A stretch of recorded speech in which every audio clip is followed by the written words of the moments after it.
JPS Techno Courses Medical Coding, SAP FICO, SAP ABAP, SAP Security. For contact. గత 3 రోజుల నుంచి కూడా కూకట్పల్లి సంగీత్ నగర్లో జరిగిన సహస్ర హత్య గురించి అందరూ మాట్లాడుకుంటున్నారు. అసలు అంత 12 ఏళ్ల చిన్న పాపని అంత అతి కిరాతకంగా చంపే అవసరం ఎవరికుంది? అసలు అన్నిసార్లు ఒక 20 కత్తిపోట్లు కనిపిస్తున్నాయి. సో అన్నిసార్లు పొడిచి ఎవరు చంపారు, అంత అవసరం ఎవరికుంది అనే ఇలాంటి కొన్ని ప్రశ్నలే ఉత్పన్నమవుతున్నాయి అందరి మధ్యలో కూడా. సో ప్రజెంట్ మనం ఇప్పుడు కూకట్పల్లి సంగీత్ నగర్లోని హత్య జరిగిన ఇంటి ముందుండి మాట్లాడుతున్నాము.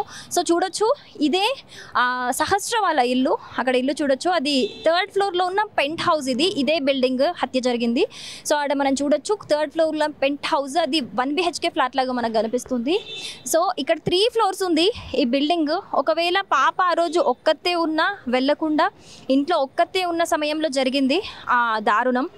సో ఒకవేళ అన్నిసార్లు కత్తిపోట్లు పొడుస్తున్నా ఎవరికి, ఒకవేళ నిజంగా పాప అరిచినా కూడా ఎవరికి వినిపించదు. ఒకవేళ వినిపిస్తే ఈ పక్కన ఆనుకొని ఉన్న బిల్డింగ్స్కి వినిపించే అవకాశం ఉంది తప్పితే కింద అయితే ఎవరికి వినిపించదు. ఎందుకంటే ఇక్కడ మనం క్లియర్గా చూడొచ్చు, ఇక్కడ అంతా రోడ్ ఏరియా ఉంది, చాలా వెహికల్స్ ఇక్కడ వెళ్తూ ఉన్నాయి. సో ఈ వెహికల్ సౌండ్స్కి కావచ్చు, అండ్ మొత్తం ఇది పెంట్ హౌస్ మొత్తం పైన ఉండటం వల్ల కూడా కావచ్చు, గట్టిగా అరిచినా కూడా ఎవరికి వినపడని ఒక ఎన్విరాన్మెంట్ మనకి ఇక్కడ కనిపిస్తుంది.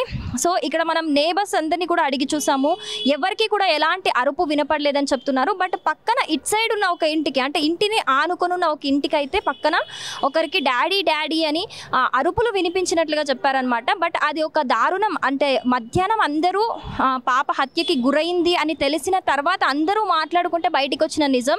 సో ఒక బాబుకి వినిపించిందట, ఆ పాప డాడీ అని అరుస్తున్నట్టు వినిపించిందట ఒక పాప గొంతుతోని. అది సహస్ర అరిచిందా ఎవరు అరిచిరో తెలియదు, కానీ అలాంటి ఒక గట్టిగా కేకలు వినిపించాయట ఇక్కడ పక్కన బిల్డింగ్లో. ఇక్కడ చూడొచ్చు మనం, ఈ పక్కన బిల్డింగ్లో ఉన్న ఒక బాబుకు వినిపించాయట అరుపులు. సో బయటికి వచ్చి చూస్తే తప్పితే అక్కడ ఎవ్వరు కనిపించలేదు, ఏం లేదని చెప్పేసి వాళ్ళు లైట్ తీసుకున్నారు. కానీ ఆ అరుపులు వినిపించిన మధ్యాహ్నమే ఇలా హత్య జరిగినట్లుగా వాళ్ళకి తెలిసిందని ఇక్కడ నేబర్స్ చెబుతున్నారు. సో ఇక్కడ మనం చూడొచ్చు, ఈ బిల్డింగ్లో కింద గేట్కి కూడా outside delivery boys are not allowed. అంటే కొత్త పర్సన్స్ ఎవరైనా డెలివరీ కోసం వచ్చినా కూడా ఎవరు కూడా బిల్డింగ్ లోపలికి వెళ్ళొద్దు అని చెప్పేసి ఓనర్ చాలా స్ట్రిక్ట్గా ఆ బోర్డు పెట్టడం అయితే జరిగిందట. సో కింద గేట్కి, సో ఎవరైనా డెలివరీ కోసం కొత్త వాళ్ళు ఎవరైనా ఏదైనా వచ్చినా కానీ ఈ బిల్డింగ్ మొత్తంలో 6 ఫ్యామిలీస్ ఉన్నాయి కంప్లీట్గా. కింద గ్రౌండ్ ఫ్లోర్తో కలిపి 6 ఫ్యామిలీస్ ఉన్నాయి ఇక్కడ. సో వాళ్ళు ఎవరైనా సరే ఏదైనా డెలివరీ వచ్చినా, ఫుడ్ వచ్చినా, ఏది వచ్చినా కిందికి వచ్చే తీసుకోవాలి తప్పితే కొత్త వాళ్ళు ఎవరు పైనకి వెళ్ళొద్దు అనే ఒక రూల్ కూడా ఉంది ఈ బిల్డింగ్కి. సో మనం ఇక్కడ చూడొచ్చు.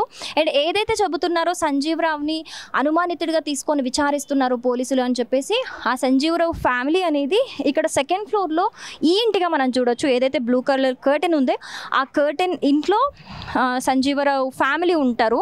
సో అతన్ని ఒక అనుమానితుడిగా మాత్రమే పోలీసులు తీసుకొని విచారిస్తూ ఉన్నారు.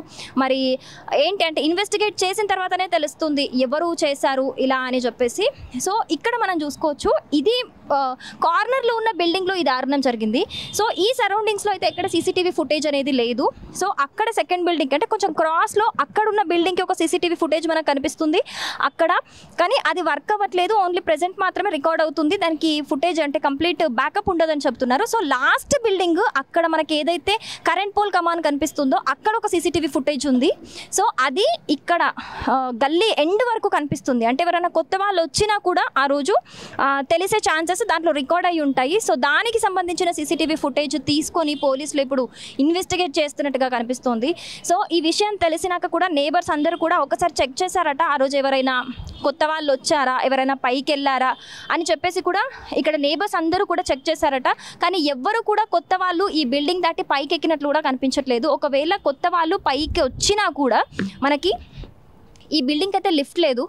కింద కంప్లీట్గా కింది నుంచి పైన దాకా 3 ఫ్లోర్లు మెట్లెక్కుకుంటూనే వెళ్ళాలి. మెట్లెక్కుకుంటూ వెళ్ళి మరి అంత అతి కిరాతకంగా హత్య చేసి పారిపోయేంత ఎవరికుంటుంది, అంత అవసరం ఎవరికుంటుంది అనేదే ఇప్పుడు నిజంగా అదే కోణంలో కూడా ఇప్పుడు పోలీసులు ఇన్వెస్టిగేట్ చేస్తున్నారు. సో మనం ఇప్పుడు చూడొచ్చు, అక్కడ ఆ ఇంట్లో చూడొచ్చు మనము, నిజంగా ఒకవేళ పాప అరిచినా కూడా అక్కడ ఎవరికి వినిపించదు కింద, ఎందుకంటే కింద కంప్లీట్ ట్రాఫిక్ సౌండ్స్ ఎక్కువగా వినిపిస్తున్నాయి. సో పాప కూడా ఒక్కతే ఉండడం వల్ల కూడా అంటే ఒకవేళ అరిచినా కూడా ఎవరికి వినిపించదు. అలాంటి ఒక ఎన్విరాన్మెంట్ మనకి ఇక్కడ అయితే కనిపిస్తుంది. సో దీనికి సంబంధించి పోస్ట్ మార్టం రిపోర్ట్ అనేది కూడా ఈ కేసులో చాలా కీలకంగా మారుతుంది. ఎందుకంటే అసలు మొత్తంగా బాడీ మీద ఏమేం గాయాలయ్యాయి, ఏ విధంగా చనిపోయింది, ఏ టైంలో చనిపోయింది అనేసి ఇలాంటి విషయాలు కూడా పోస్ట్ మార్టం రిపోర్ట్లో చాలా కీలకంగా మారే అవకాశాలు ఉన్నాయి. సో మొత్తంగా అయితే ఆ పాప ఒంటి మీద 20 కత్తి ఘాట్లు ఉన్నాయి. సో దానికి వాడిన ఒక కత్తి కూడా చాలా చిన్నదై ఉంటుంది, షార్ప్ ఉంటుంది, చాలా చిన్నదై ఉంటుంది కూడా, చిన్నదై ఉంటుందని చెప్పేసి కూడా పోలీసులు అనుమానం వ్యక్తం చేస్తున్నారు. ఎందుకంటే ఘాట్లన్నీ చిన్న చిన్నగా కనిపిస్తున్నాయి ఆ కత్తి ఘాట్లన్నీ. అయితే సో ఈ రోజు అయితే 3వ రోజు ఇన్వెస్టిగేషన్ అయితే జరుగుతుంది ఈ పాప కేసుకి సంబంధించి. మొత్తం పోలీసులు కూడా ఒక 5 బృందాలుగా ఏర్పడి కూడా చాలా దృష్టి కేంద్రీకరించి మరి దీని గురించి ఇన్వెస్టిగేట్ చేస్తున్నారు. కాసేపటి క్రితం SOT పోలీసులు వచ్చి కూడా ఇక్కడ ఉన్న ఈ బిల్డింగ్లో ఉన్న వాళ్ళందరినీ కూడా ఇన్వెస్టిగేట్ చేసి అసలు పాప మార్నింగ్ ఏ టైంకి పాప కనిపించింది, ఎవరికైనా కనిపించిందా, ఆ రోజు ఎక్కడికి వెళ్ళింది, ఏంటి అనే డీటెయిల్స్ అన్నీ కూడా, మీరెక్కడున్నారు, ఎవరైనా కొత్త వాళ్ళు వచ్చారా, ఇలాంటి క్వశ్చన్స్ అన్నీ కూడా అడిగి తెలుసుకుంటున్నారు. సో మొత్తంగా అయితే 12 ఏళ్ల బాలిక సహస్ర హత్య కేసుకి సంబంధించి అయితే ఈరోజు 3వ రోజు ఇన్వెస్టిగేషన్ పూర్తి చేస్తూ ఉన్నారు పోలీసులు. సో ప్రస్తుత పరిస్థితి అయితే ఇక్కడ ఈరోజు చాలా అంటే చాలా గందరగోళ పరిస్థితి కనిపిస్తుంది. ఎందుకంటే పోలీసులు కావచ్చు లేకపోతే అందరూ కావచ్చు అక్కడ అడిగి ఇక్కడ విచారణ చేస్తున్నారు, కింద అందరినీ నేబర్స్ని అడుగుతున్నారు. సో నేబర్స్ కూడా మాకు ఎవరు కొత్త వాళ్ళు అయితే కనిపించలేదు, మాకు కూడా ఏం తెలియదు, ఎవరైనా అంటే పోలీసులు ఇన్వెస్టిగేషన్ చెప్తే తప్పితే మాకు కూడా ఎవరు చేశారు, ఎందుకు చేశారు అనేది కూడా మాకు ఎవరి మీద అనుమానం లేదు అని అయితే ఇప్పటికీ ఇక్కడ ఉన్న నేబర్స్ అయితే చెబుతున్నారు. కెమెరామ్యాన్ నగేష్తో శిరీష, సుమన్ టీవీ, కూకట్పల్లి నుంచి. సుమన్ టీవీలో మీ పర్సనల్ అండ్ బిజినెస్ ప్రమోషన్స్ కోసం కింది నెంబర్కి కాంటాక్ట్ చేయండి. డ్రగ్స్, గంజాయి లాంటి చెడు వ్యసనాలకు దూరంగా ఉండండి. తాత్కాలిక ఆనందం కోసం జీవితాలని నాశనం చేసుకోవద్దు. డ్రగ్స్ విక్రయాలు, దందాలు నిర్వహిస్తే 180059969969 టోల్ ఫ్రీ నంబర్ కి కాల్ చేయండి. డ్రగ్స్, గంజాయిని నిర్మూలిద్దాం, భవిష్యత్తును కాపాడదాం.